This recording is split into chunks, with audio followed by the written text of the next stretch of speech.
बंधु नमस्कार। गजवाए हिंद और हिंदू राष्ट्र एक दार्शनिक विवेचन। गजवाए हिंद से आशय है भारतवर्ष में इस्लामिक राष्ट्र की स्थापना करना। जैसे आईएसआईएस का प्रमुख उद्देश्य है विश्व भर में इस्लामिक संस्कृति का, इस्लामिक धर्म का, इस्लामिक राष्ट्र का, शरीयत के कानून का पूरे विश्व में साम्राज्य स्थापित करना।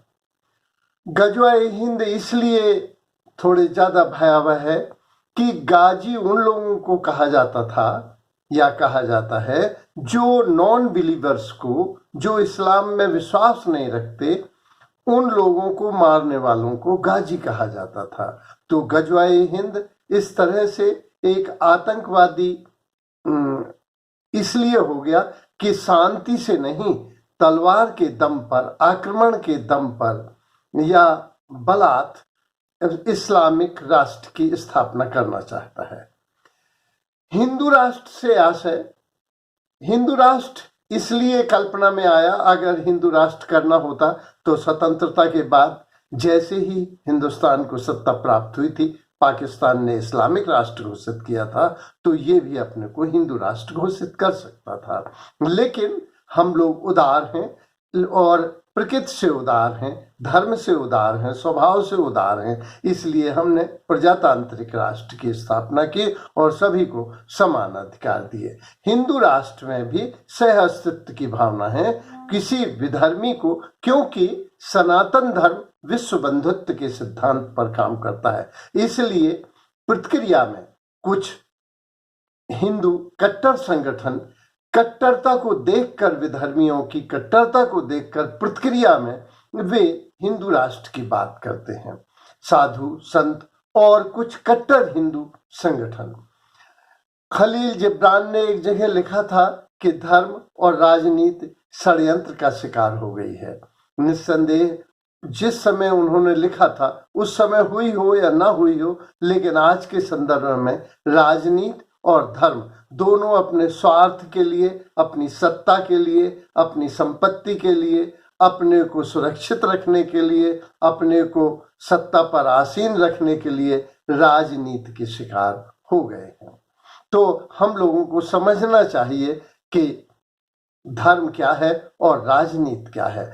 सारे धर्म, चाहे वह और सारे धार्मिक जो संस्थापक हैं, जैसे ईसाइयत का ईसा मसीह या मोहम्मद साहब या महावीर या बुद्ध या वेदों के ऋषि, ये सब एक ही तल के लोग हैं। तो धर्म की दृष्टि से तो मानव धर्म ही सबसे बड़ा है और ये धर्म भी समान है और ये संस्थापक धर्म के पायोनियर भी समान हैं और धार्मिक लोग भी एक जैसे ही हैं।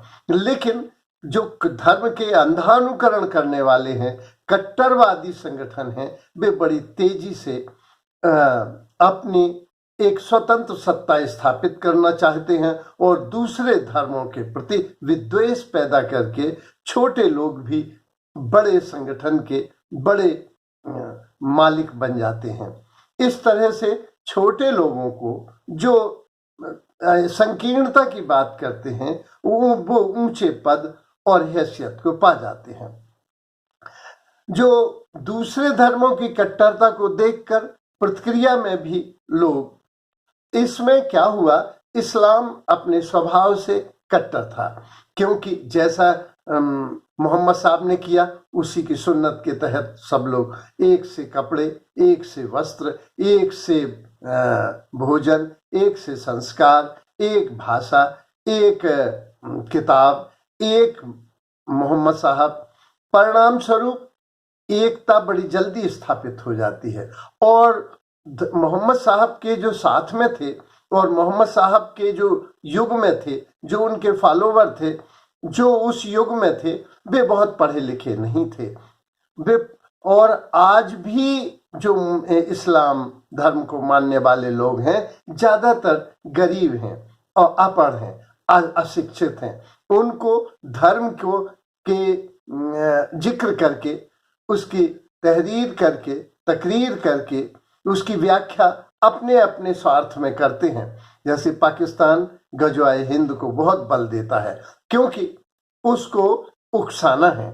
इस तरह से जो धार्मिक लोग हैं, जिस धर्म में कम पढ़े लिखे लोग होते हैं वहां कट्टरता ज्यादा आ जाती है। ये बात इस्लाम के संदर्भ में लागू होती है और इस्लाम अपनी कट्टरता को निर्वहन करने में, पालन करने में अपना गौरव भी मानता है।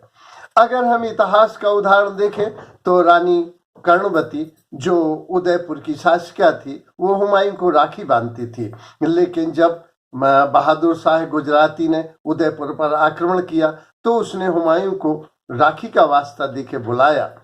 तो जो गुजराती था उसके सेनापति ने कहा कि अगर हुमायूं आ गया तो ऐसी स्थिति में हम उदयपुर तो पाएंगे नहीं, हम ही स्वयं मटिया मेट हो जाएंगे। तो इसने कहा था बहादुर शाह गुजराती ने कि वो इस्लाम की रवायत हुमायूं जानता है कि जब एक काफर पर एक मोमिन आक्रमण करे तो दूसरा मोमिन उस पर आक्रमण न करे। इस तरह से ये, और परिणाम स्वरूप हुमायूं चला, लेकिन रास्ते में उसने इतनी देर लगा दी कि 2 दिन तक उदयपुर लुटता रहा और जब महारानी कर्णवती सती हो गई तब हुमायूं आया।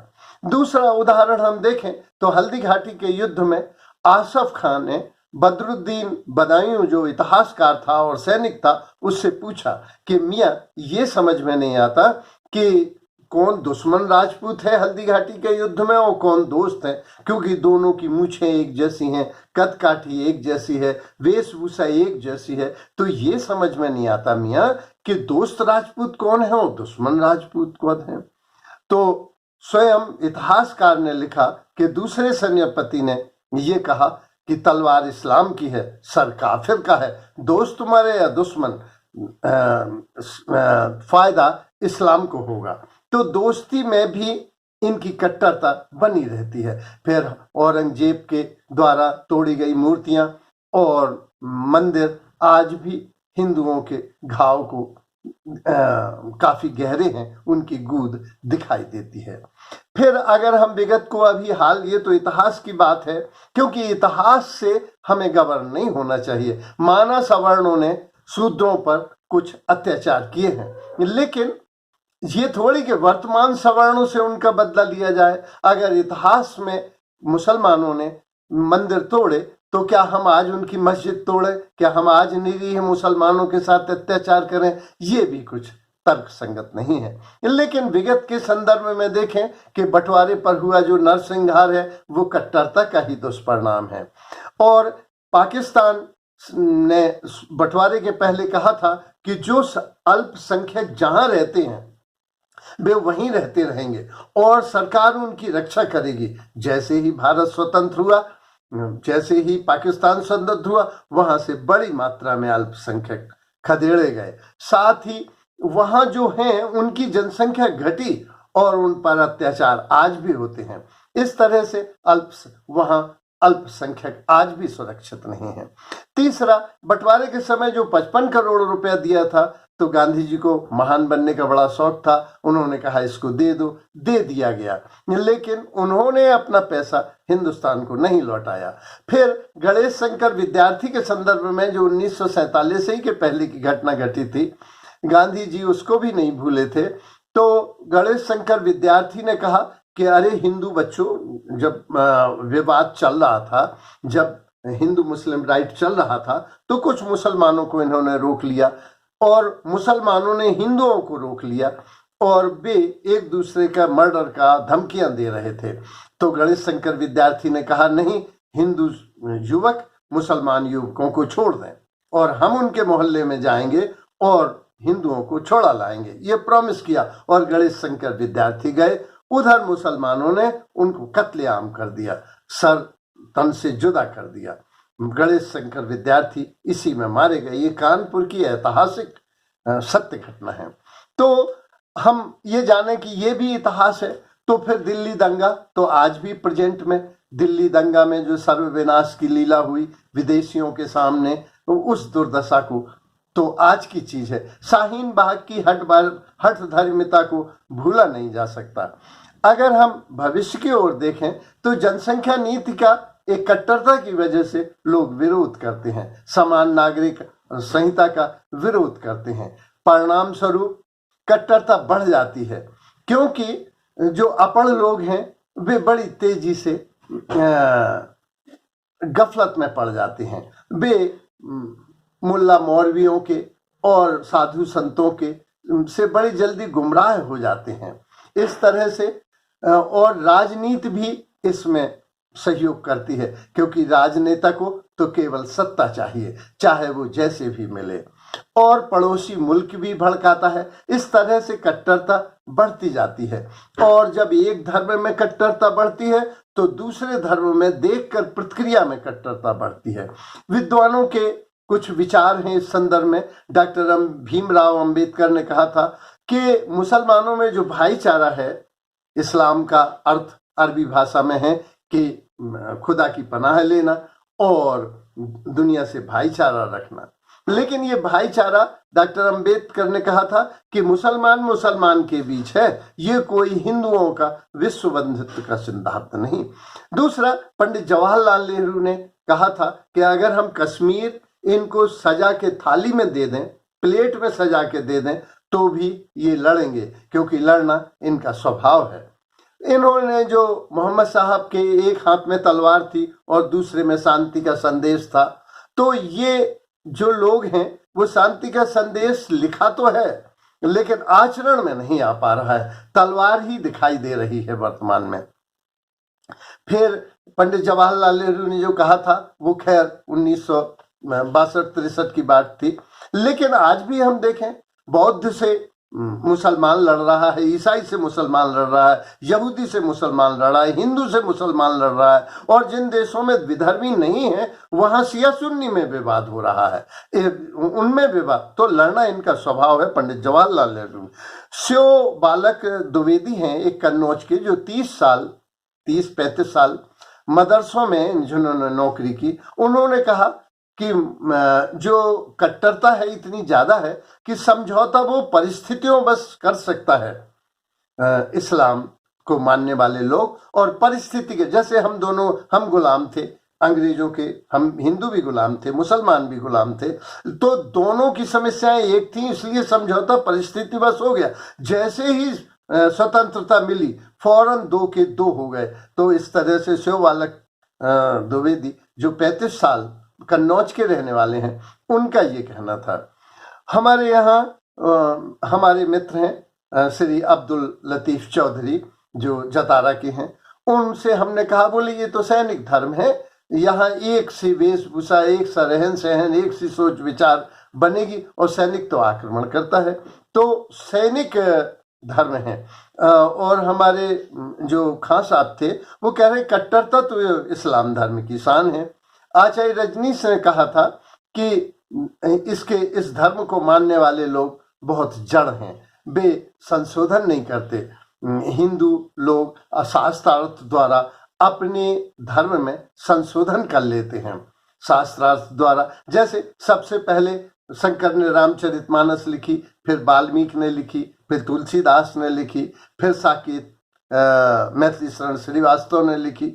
आज भी अभी जतारा में नई रामायण उन्होंने लिखी है, दासरथी राम।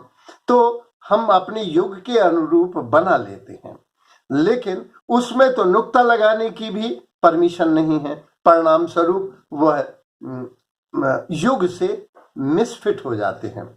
इन्होंने जो रामधारी सिंह दिनकर हैं, उन्होंने कहा था कि यहाँ हूण आए, सको असक आए, मंगोल आए, तातर आए, द्रवण आए, यवन आए, लेकिन ये सभी हिंदू धर्म में मिल गए, गंगा की परतों की तरह एक दूसरे में मिल गए और विभिन्न जातियां हो गईं। लेकिन इस्लाम धर्म नहीं मिल सकता, क्योंकि वो अपने विचारों में बहुत कट्टर है, व्यवहार में उदार है, लेकिन हिंदू आचरण में कट्टर है, विचारों में उदार है। इस तरह से ये एक दूसरे के विपरीत धर्म हो जाते हैं। जबकि हिंदू धर्म, डॉक्टर एनी बेसेंट ने लिखा था कि विश्व के सारे धर्मों को मिला दिया जाए तो लगभग हिंदू धर्म जैसा बनता है, जिसमें साकार की भी, निराकार की भी, आस्तिक की भी, नास्तिक की, सभी को परमिशन है। इस धर्म में कोई बंधन नहीं है किसी तरह का। तो डॉक्टर रेनी बेसेंट ने कहा था लेकिन इससे कर्म कांड निकाल दिए जाएं तो हमारे कॉलेज में प्रोफेसर हैं डॉक्टर रजनी तिवारी, उनका ये कहना है लेकिन कि कट्टरता का जवाब कट्टरता से अगर हम देंगे तो फिर गृह युद्ध छिड़ने की आशंका है, क्योंकि 35 करोड़ मुसलमान आज हम कहाँ ले जाएंगे, किस देश को देंगे, कि अलग देश बनाएंगे, तो इसके दुष्परिणाम बहुत ज्यादा होंगे। इसमें राजनीति हमें कैटालिसिस का काम कर देती है, क्योंकि उसके स्वार्थ सिद्ध होना है। मीडिया चूंकि सनसनीखेज दिखाना चाहता है, मीडिया इसको बढ़ा देता है। इस तरह से हमें बचना चाहिए, क्योंकि कट्टरता का जवाब कट्टरता से अगर हम देंगे तो कट्टरता गृह युद्ध में बदल सकती है। फिर एक कौम के प्रति सपोर्ट और दूसरे के प्रति विरोध, तो इस तरह से वो दूसरी कौम हॉस्टाइल हो सकती है, इसके दुष्परिणाम हो सकते हैं। मैं भी ज्योग्राफी का प्रोफेसर रहा। हिंदुस्तान यानी भारतवर्ष में बहुत आर्थिक संसाधन है, आर्थिक विकास इसका होगा, लेकिन अगर हम हिंदू और मुसलमान की मूर्ताओं से निकल सकें तो, और अगर इसमें उलझ गए तो हमारी प्रगति रुक जाएगी। अच्छा, एक और कि अगर हम धार्मिक राष्ट्र ही घोषित करते हैं तो विश्व के जितने धार्मिक राष्ट्र हैं वे गरीब हैं, चाहे यूरोप का टर्की हो या एशिया के राष्ट्र हो। अगर हम देखें गरीब, अभी हमारे यहाँ एक धर्म की लहर चली है, अभी मंदिर बनवाने में 864 करोड़ रुपया खर्च किया। अगर हम उद्योग स्थापित करते, अगर हम नहर बनाते, अगर हम कोई बांध बनाते तो उत्पादन ज्यादा होता। तो इस तरह से जो धार्मिक देश हैं, अब उन्होंने कहा हमने 5 वक्त नमाज पढ़ ली, अल्लाह देगा खाने को। भैया कर्म का, अभी हम शुक्रनीति पढ़ रहे थे, उसमें लिखा है कि तुम्हारे कर्म ही सब फलदाता नहीं है, कर्म और भाग्य, कर्म और कृपा दोनों के माध्यम से फल घटता है। नमाज भी पढ़ो, पूजा भी करो और कर्म करो, तब उसके फल प्राप्त होते हैं। तो कट्टरता का जवाब कट्टरता से नहीं दिया जाए। इसलिए हमें जैसे 370 धारा हटाई, पूरा भारत एक संविधान के अंतर्गत आ गया, ये बिल्कुल सही है। समान नागरिक आचार संहिता लगना चाहिए और जनसंख्या नीति का विरोध नहीं होना चाहिए। अभी जापान ने एक उदाहरण दिया था। जापान में आया कि एक बच्चे से पूछा गया कि तुम सर्वश्रेष्ठ किसको मानते हो, तुम्हारे लिए सबसे महत्वपूर्ण क्या है, तो वो बौद्ध धर्म का अनुयायी था। वो बच्चा बोला कि बौद्ध को मैं सबसे ऊंचा मानता हूं। फिर उससे पूछा गया तुम्हारे देश पर आक्रमण कर दे बौद्ध महात्मा बुद्ध तो क्या करोगे, बोले सबसे पहले उसको गोली मार देंगे। तो राष्ट्र हमारा सबसे ऊपर है। ये कट्टरता ये अपढ़ लोगों की चीज है। अभी आया था कि एक पंडित जी को रोक लिया गया, पूछा, जिहादियों ने पूछा कि भाई तुम कौन हो, तो पंडित जी ने अपनी जान बचाने के लिए कहा कि हम मुसलमान हैं। तो उनकी पत्नी ने उसे गौर से देखा, फिर उन्होंने कहा अच्छा तुम अगर मुसलमान हो तो कुरान की एक आयत सुनाओ। तो इन्होंने गा के तरुन्नुम में गीता का श्लोक सुना दिया। तो उन्होंने कहा जाओ। तो पत्नी बोली कि आश्चर्य मुझे ये है, एक तो तुम झूठ नहीं बोलते, खैर, लेकिन पहला झूठ मेरी समझ में आता है कि तुम झूठ क्यों बोले, क्योंकि जान बचानी थी, लेकिन दूसरा समझ में नहीं आया, गीता का श्लोक सुनाया और वो समझे कुरान की आयत गाई तुमने। तो वो बोले अगर इन्हें कुरान पढ़ी होती तो क्या ये जिहादी होते, आतंकवादी होते, तो हमको पढ़ना चाहिए मूल। अच्छा, जो अरब की आयतें हैं, मोहम्मद साहब की आयतें हैं और मदनी मक्का की हैं, इनको कुछ संशोधन की जरूरत भी है। जैसे हमारे रामायण में भी संशोधन की जरूरत है, हमारी गीता में भी संशोधन की जरूरत है। हमें धर्म को डिकोडिंग या शास्त्रार्थ करके युग के अनुरूप बना लेना चाहिए।